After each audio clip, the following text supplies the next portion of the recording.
আজি আমি সকলো অসমবাসী বাকৰুদ্ধ জুবিন দা আমাৰ মাজৰ পৰা গুচি গ'ল।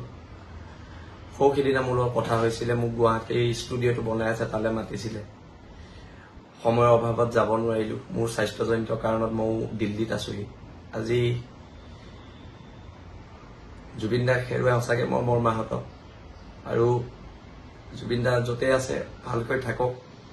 আমাৰ সমূহ পৰিয়াল মৰ্মাহত আৰু অসমৰ প্ৰত্যেকজন মানুহ মৰ্মাহত। অসমে আজি এটা সম্পদ হেৰুৱালে আৰু জুবিন দাক লৈ ইমান বেছি বেয়া লাগিছে। যালে ফোন কৰিছোঁ প্ৰত্যেকেই কান্দিছে, যোনেই ফোন কৰিছে প্ৰত্যেকেই কান্দিছে। আৰু জুবিন দাক এবাৰ লগ পোৱাৰ খুব হেঁপাহ থাকি গ'ল। মোক বহুবাৰ মাতি আছিলে, মই যাব নোৱাৰিলোঁ। তাৰ বাবে মই জুবিন দাৰ ওচৰত ক্ষমা প্ৰাৰ্থী।